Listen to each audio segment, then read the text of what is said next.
so good to have you in the house of the Lord. The older that I get, the more I live on this earth, the more I understand how important relationships are and how important it is to be in community with one another. You know, I can look back over my life and I can see how God placed me in an amazing family. You know, sometimes when we're in the moment, we don't understand how great the moment really is. But I look back now and I see how God put people, friends, family in my life that not only held me accountable, that not only sharpened me, but prayed with me, supported me, linked arms with me so that I could weather the storms of life. And I believe that is what God has intended for all of us, to live a life that is together. You see, God intended us to have families and make community. When He created Adam, He stood back and He said, it's not good that Adam is alone. And He created Eve. What He was doing was putting in the heart of every one of us community, family, love. He said, Adam, Eve, I want you to go. I want you to multiply, increase the earth. He was saying, I want you to grow your family strong. Bring the other people that are in community with you. See, that's what God intended for every single one of us to do. I can truly say today that I am what I am, not because of all my great decisions, not because I was so smart, because I had people in my life who helped me, who motivated me, who challenged me. Even when I didn't want to hear it, I listened. It made a difference in my life. And I believe you could probably say the same thing. I've had good people in my life. You see, we need to be those good people. We were never intended to live this life isolated, as an island unto ourselves. God intended us to be in community with one another, to motivate, to strengthen, and support one another. You see, that's the healthy way to live. Ecclesiastes says it like this: 2 people are better off than one, for they can each help one another succeed. If one person falls, the other one can reach out and help them up. You see, we need each other. If you're going to live a successful life, you've got to understand the people in your life that are like-minded are important.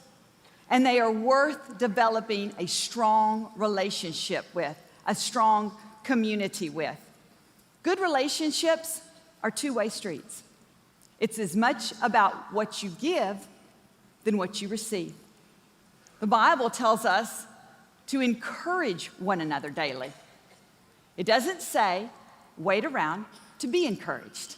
It says we are to have an exchange of encouragement on a daily basis. Do you know when you need encouragement, the greatest thing that you can do is to speak encouragement? Because when you speak encouragement to them, you literally breathe God's life into them. And as a result, you breathe God's life into your own soul. You see, God says this should be an exchange of encouragement. We can't live as islands to ourselves. You know, sometimes it feels like it would be easier to do it alone, doesn't it? Because sometimes the people in our life are annoying, and they're aggravating, and they're troublesome. But you know what? God is saying, it's okay. If you're with the right group of people, the people I've put you with, you have potential in that group of people. If there are people in your family that you don't think that they can get it right, that's okay, because you're there for them. And I can tell you, someone else is there for you.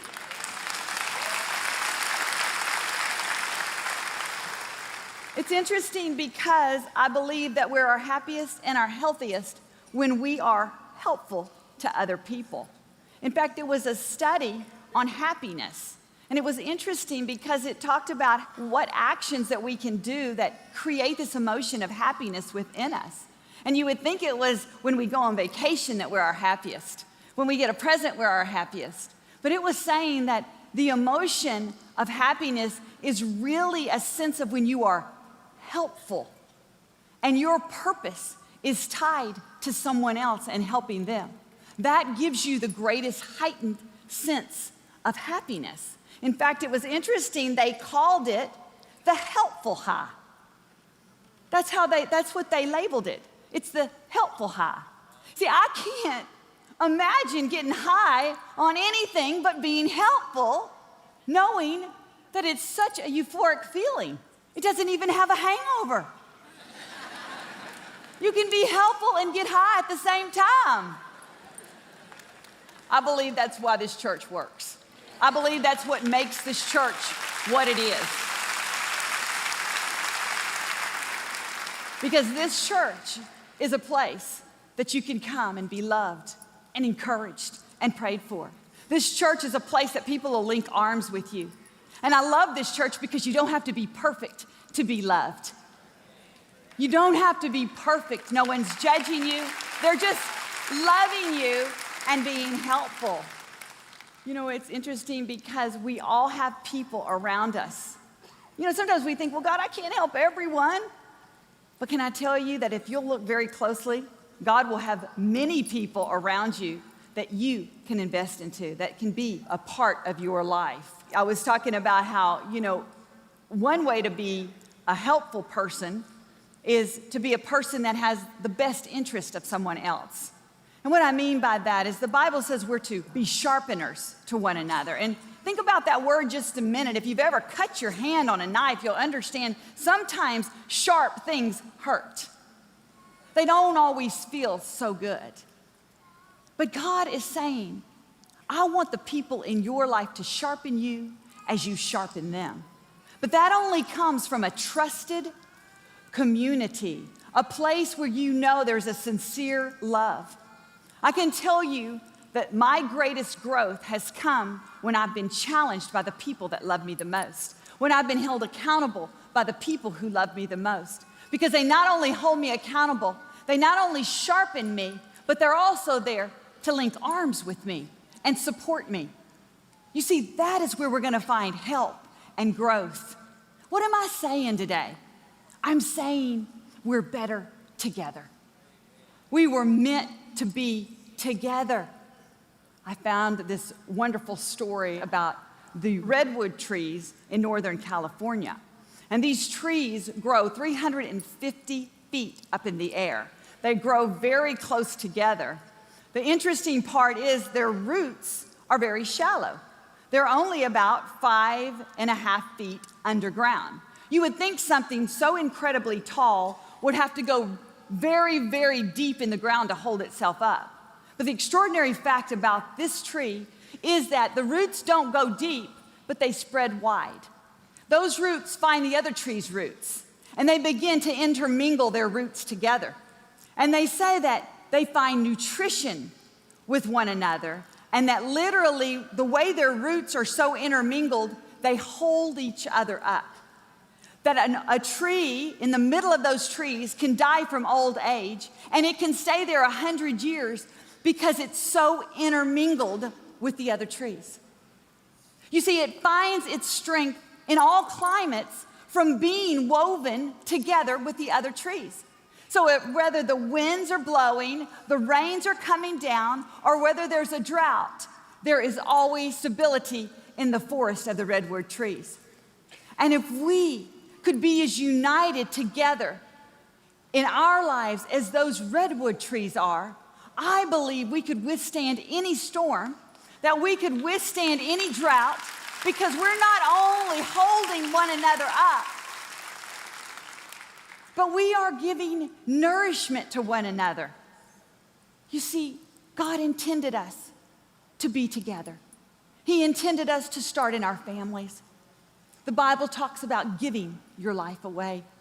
Who are you entwined with today? Who are you investing in? Who are you giving your life to? I believe there should be people in our lives that we ask God, can I invest in this person?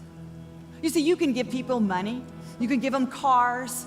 You can do nice things for them. But can I tell you, when you give them your greatest commodity, which is yourself, it makes all the difference in the world.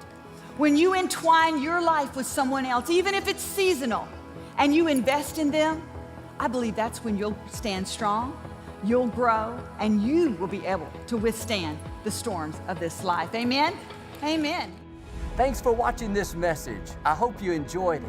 We upload new videos every week to keep you inspired and encouraged. So don't forget to hit the like button and make sure you subscribe to our channel.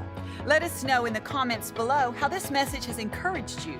We would love to hear from you. We're praying for you and your family. We'll see you next time.